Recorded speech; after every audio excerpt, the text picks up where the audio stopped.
Hey everyone, bloodmako here, and this is my run of course Lufenia. So as I was talking about it in my pool video, I was going to run a FF15 team comp. The only characters that I didn't use that were 15 was my calls. I brought Gabroth and Kurasami for my calls, just for the HP damage up. Ignis also provides a HP damage up, which is also why I brought him instead of Gladio. Gladio will make things a lot easier because of actually A doesn't really go that often. A is B that goes often, but he didn't really get his HP damage off, so I guess Gladio won't be very useful here. But yeah, I brought Ignis instead. Also because Ignis got his level 80 and both crystals and level, and also he's able to use a call, unlike Gladio. So I was actually really surprised that they didn't do anything to in the sense that they didn't give Noctis his level 80 crystals and let him be able to use calls. You know, I thought they would actually buff him, but I guess they thought that he is enough the way he is. That's actually pretty disappointing because I wanted to use a stronger version of Noctis. I mean, he has dropped off so long ago, you know. And right here I was actually just reading through core skills and stuff, because I did say that I used him, but it was just to mainly spam skills. I didn't really read through. So I don't really know how he works exactly. I know that once he gets 10 stacks of the sword on top of him, you can use his new HP move, which is called Reaper's Gale, and he does the max cap damage, cap brave damage at least, very similar to Setzer's LD, you know, when you get the rainbow numbers. So it's pretty interesting, and it actually synergizes really well with Noctis BT. I also said that it works, core works like Noctis BT. It's not exactly true.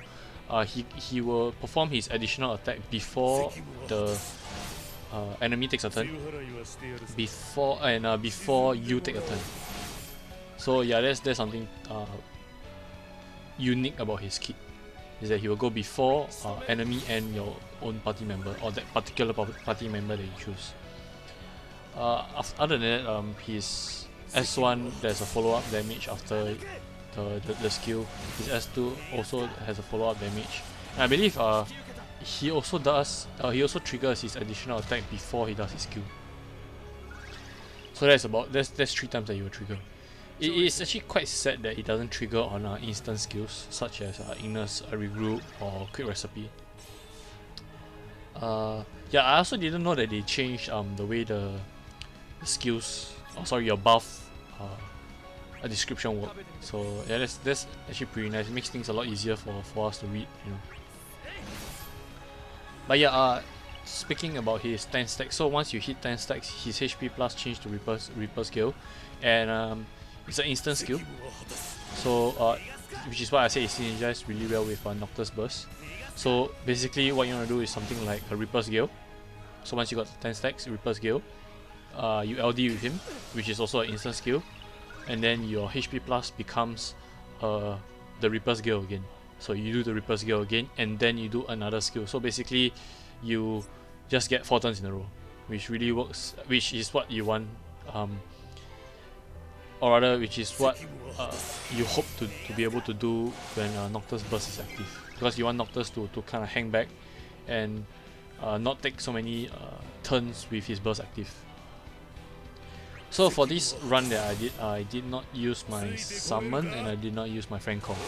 It was not really necessary. If I wanted to, I would have just summoned, or I should have just friend call and summon very early in the match, or in the fight, because towards the end was when I burst with Noctis. I think about 30-something%. I wanted to get the debuff off him.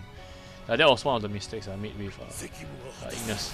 Here we go. So there you see the rainbow brave numbers with core. So basically it is guaranteed max brave damage for that rainbow amount. Yeah, so which actually kind of makes me look forward to when Setzer get his LD, because I find that that's really it's too good to pass on, you know. This particular fight is actually not very difficult. It kind of felt a bit like a chaos fight, but the boss was just more tanky. Because his gauge, his recast ability is not a HP dump. He just does his charge thing. I'm not sure whether it matters if your party member break or not. I believe Ignis broke, but he did not trigger a HP attack.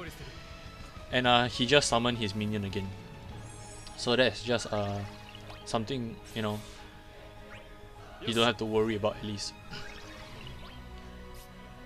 But I actually really like Kor's kit. It's just that he doesn't really work well with the upcoming character, which is Cloud Darkness.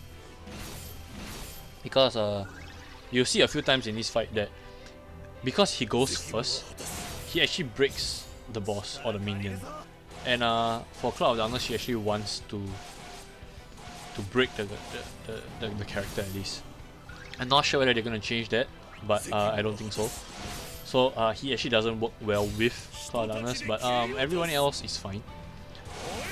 So for this fight, basically for the Orb Condition at least, it's to do an additional attack. It doesn't matter when you do it. It doesn't matter who does it. As long as there's this additional attack, it will increase the outcome by 4, and I believe it caps at 10 or 12. I can't remember. I believe it caps at 10. So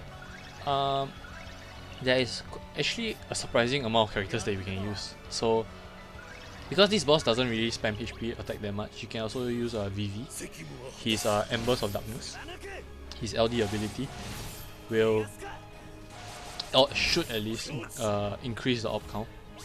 Porom is another one that works as well with twin cast. I forget what it's called. It's the, you know, the white symbol thing that comes out whenever she does an ability. Yeah, so that works as well. Noctis burst, core. I believe Garland's additional attack works as well. I'm not exactly sure whether it triggers that, because I saw that Square Enix actually patched Vivi and Porom. I believe it's to increase the turn count. I didn't really read through, but yeah. So those are just a few people they can use. You know, you can always replace Ignis with Porom, and just bring a normal team comp. Because I believe that's enough. Because the orb only comes out at 50% or 49%, so it comes out really late. So it is very possible for you to just burst the boss down and summon, you know, with all your friend support as usual, at about the 49%. So the only real threat would be when the minion and the boss perform an attack and then suddenly takes a lot of breath, because they have some breath gain after they take a move, after they perform a move. So if you're not running core, you might have that issue, either breaking them or I don't know, they might take a turn, but they're not particularly fast. Maybe B is quite fast, but if you're running Noctis, you shouldn't have an issue trying to breaking one of them. It's not like they gain 100k or 200k. In fact, even those numbers are not an issue for Noctis, especially with VCX. You know, he hits so hard with VCX because he is synergy in this fight. But somewhere along the way, I believe they will also gain a shield. I think that's. I believe you in this video you only get to see it when he resummons the minion, and that's quite deep into the video. But yeah, he summons the minion, and he gives the minion and himself a shield of, I believe, 100k.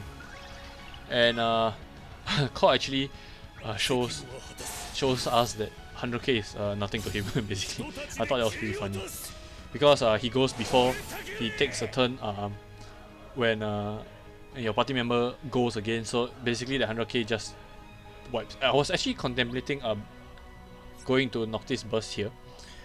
Then I saw that the boss actually put defense down and attack down, and the most important part was the attack down, and that was the reason why I didn't want to burst at this point in time, because I wanted to see how much damage Noctis could do with Core and Ignis active. And that was actually one of the mistakes that I feel I made. Ignis should not have left his memory lane stand, the brave attack stand, because that stand actually has 100% debuff immunity, so these generic debuffs will not be able to stick if he was in that stand. But I did not know that this boss puts debuffs on us. That was one of the mistakes I made, but I should have just hang on a little bit longer in memory lane and switch out just before Noctis turn, you know, to what was it called, Papa Bird something, I can't remember. Yeah, so there you go, you see the recast, resummons the minion. Was it 100k? I believe it was 100k. 100k brave, and yeah. So the bad thing about Ignis is, or at least right here, is that he, with his overwhelm, or if you're in the memory lane stand, he will not be doing any brave damage. So basically the shield will just stay up. Yes, yeah, so that's about it. Ignis is just here for his auras. I mean, you see that Noctis is most of the time doing cap damage. I believe it's mainly because of Ignis. And all the HP damage up. I mean, Ignis with his Sage Fire is so good. So he fits really well with this team comp. It'd be, like I said, it'd be really nice if Core could do all his additional attacks with instant skill. Then I'll put it on Ignis instead of Noctis. But oh well, you know. It was just. I believe if we could put on an instant skill, it'd be too strong. You know, basically I can just keep going and going with Ignis, and Core will just, you know, keep doing his follow-up attacks, and basically the boss will not take a turn. In fact, if I really wanted to, I'm pretty sure I can do a 0 turn run. I just can't be bothered, you know. I'm not particularly bothered with this turn count. And you see at the end of the fight that the turn count wasn't much of an issue, because you also notice that I did not really want to spam with, or I didn't really use Noctis LD much. And that's because of how Ignis works, because he has so many instant skill. When Noctis LD is up, you kind of want to just do HP attacks with Ignis, you know, so that you don't really waste the buff. I mean, you can still do your usual, you know, quick recipe into a new stance, but it's kind of wasting the buff, personally, the way I feel. So that is why I don't really spam much with Noctis, even though I really want to. And yeah, so I believe here, after I use his C65, I go into his burst sequence. Yeah, I do. So that's with a course additional attack active on Noctis. So whenever you use course S1 or S2, you can select a party member that you want to put a buff on, and that buff actually prevents that party member from breaking. So that's something really nice. So I definitely at one point of the fight, Noctis had 0 brave and the boss attacked him, and you saw that he didn't break. So yeah, that was basically cause I can't remember exactly what's the buff called, but it basically prevents your character from breaking. So yeah, I didn't bring Gladio because of how Noctis LD works, because, you know, with Gladio's LD, you want him to be taking as little turns as possible. So it doesn't really synergize well with Core or Noctis. I mean, I can just spam his S1 and S2, but where's the fun in that, right?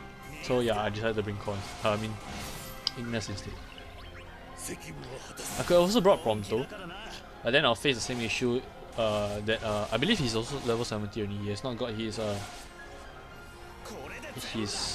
level 80 crystal cap increase yet.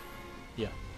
So yeah, that's why I basically brought Ignis, because he's the only one. In fact, I think Noctis gets his LD extension with all his level 80 stuff really late, together with Arden. I believe in JP it was still quite some time before he actually got it. So that was actually pretty disappointing. I thought they were actually going to shift it forward, you know, to match Core, but And also I thought that Noctis will also get his high armor realization, because he is the few characters I'll definitely realize the moment that we can. But I went to check and no, it was still the purple cap, which is very disappointing, because I was actually really looking forward to making his purple gear into blue. But anyway, Core is still very fun to use. You know, the amount of turns he take, all his additional attacks, the way his whole kick revolves. You know, after his S1 and S2, he also does a follow-up attack. That's pretty cool. I remember a time when it was just Noctis that was able to do all this, but yeah, I guess Square is slowly allowing all characters to slowly increase their... I mean slowly, not increase, but slowly increase their damage output by doing additional attacks. So right here I'm just utilizing all of our cost-free or instant skill. And I just thought about it, actually Yang, however you want to call him, he'll be actually really good for this fight, because his LD will count as a follow-up attack. So you can just run the Terra Yang combo. It's a pretty boring combo, but if he gets the job done, who's gonna care, right? So yeah, the boss is on his last legs. You know, it is a very easy boss fight actually. He only did his recast, I believe, once, and now he's never gonna take a turn. And I still had summon and my Tifa core already. I actually couldn't decide who to replace with Tifa, because in the burst sequence, Ignis is providing the auras and Core is providing the additional attack. So that is one reason why I didn't use friend support. If not, I'll do whatever I can to make my life easier. You know? But yeah, so I kitted out Core. I just used all the points I had, the wild points you have saved up, and I thought it was a very fitting end that Noctis is the one that finishes off the boss. I don't know, me being a fanboy of Noctis. But yeah, guys, spheres as usual at the end of the video. I did not have Core's perfect arts. I believe I have one. I actually got two, but only one was active at this point. And yeah, I believe you guys shouldn't have a problem clearing this Lufenia fight, but all the best, and I'll see you guys in the next one.